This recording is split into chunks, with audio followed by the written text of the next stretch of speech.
Thank you, darling. It's interesting how the truth can sometimes seem might malleable, depending upon your point of view. Like how those dime novels make you out to be something you're not? Jack, don't be starting trouble. No, he's right. They do tend to exaggerate. Did they exaggerate your part in taking down the Daltons? Well, I was there in the flesh, boy, so I saw what happened firsthand.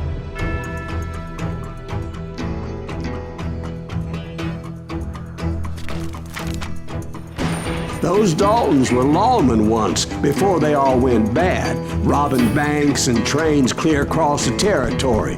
Until Coffeeville, of course. I was one of the citizens who took up arms that day. Fighting on the side of the riot? I did my best, sir. We all did.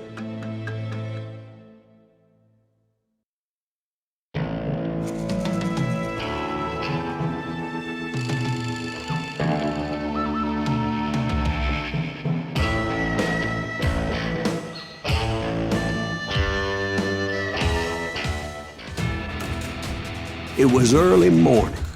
One of my friends was a local gunsmith, and he handed out firearms to anybody who'd take one. You see, the Daltons got it in their heads to rob 2 banks at the same time. 2 banks on the same damn street. Well, the locals recognized the Daltons right off. Before they could get away, half the town took up arms to defend their property.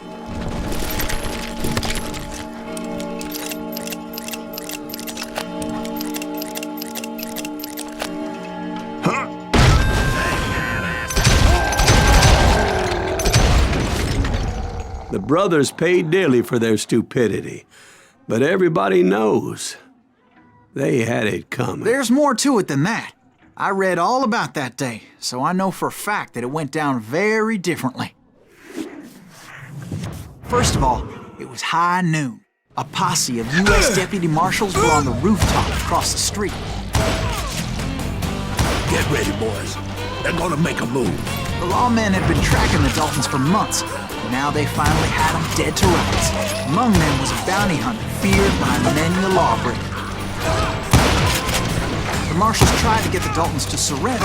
They'll give up eventually. We just gotta wait till something pitches out. This bounty hunter knew that the brothers were far too proud to ever lay down their guns.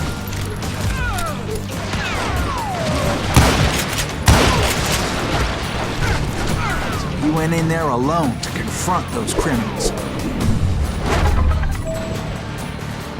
One of the marshals shouted, "Where are you going? Are you crazy?" Hey, where do you think you're going, dumbass? That rifle's mine. But he paid him no mind.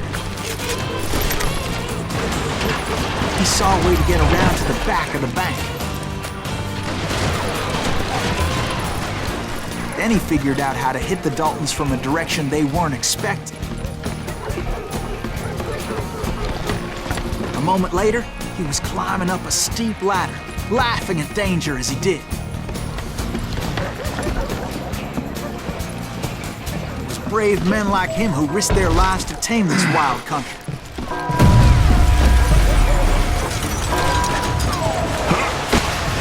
We've got company. Heroic men like him, who did what other men couldn't or wouldn't to make this country free. Like Jim Boone, that Silas Davy Greaves? Crockett, Son died of a defending the bitch! Alamo.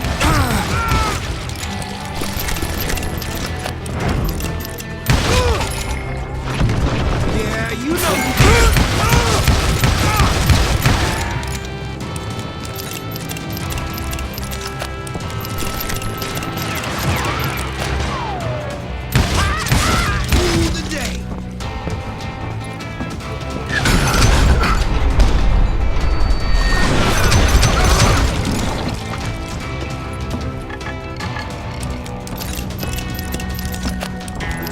Over there! That's Silas Greaves. What the hell? Blam! Blam! He came away victorious, taking down those thieving Daltons.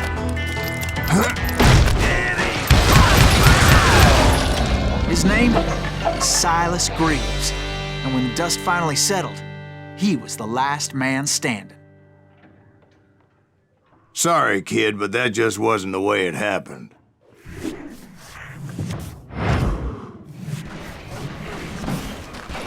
It was early evening, not high noon. The Daltons blew up a safe, and were all set to hightail it out of there. Those pathetic deputies surrounding the bank were dropping like flies.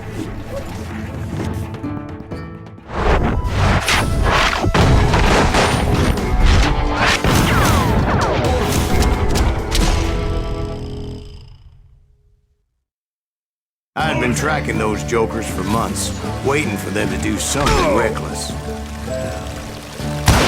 And finally, they did. Those stupid bastards decided to rob 2 banks at the same time in the same town where everybody knew them. But they still had friends in Coffeeville. Don't let that asshole get away with this. Now you're in trouble. Can you shoot around corners?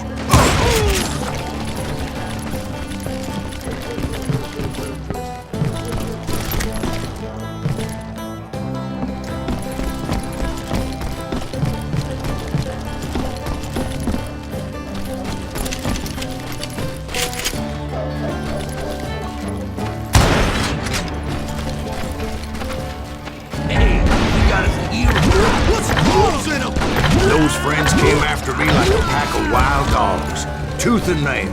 They were coming at me from all directions. I caught sight of the Daltons running with the money and didn't want to lose them. Problem was, they knew the town better than I did. And to top it off, I found myself in the middle of another shootout entirely. Did the Daltons hole up in somebody's house?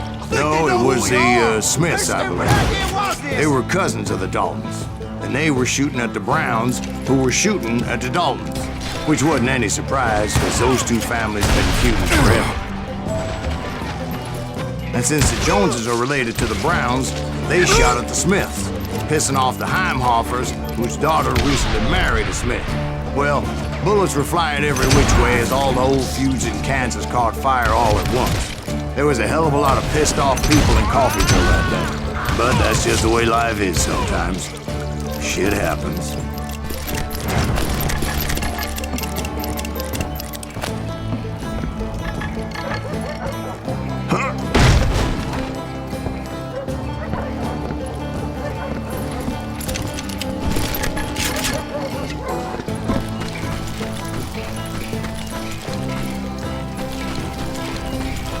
The Dalton boys knew I would never give up. Those Daltons weren't the sharpest knives in the drawer, but they always stood together. They set a trap to slow me down and allow at least 2 of them to escape. The 3rd brother stayed behind to plant me, just in case that trap of theirs didn't work.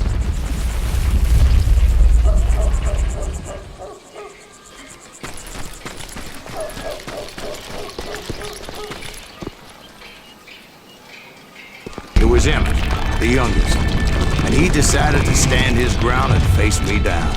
I ain't afraid of you, Silas Reeves. This is where it ends for you. He was determined to protect his brothers. And I understood how he felt.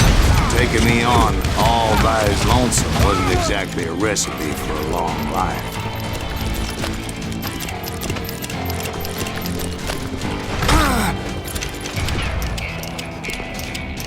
You are dead, raw dog.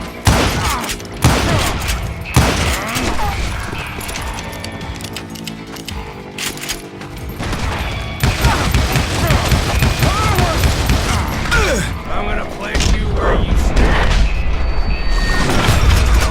Why can't you die already?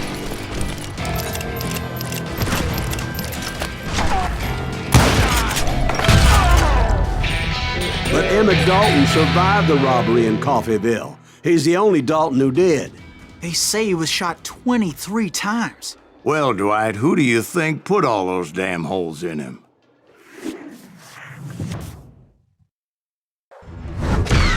But I have to admit, that boy had grit.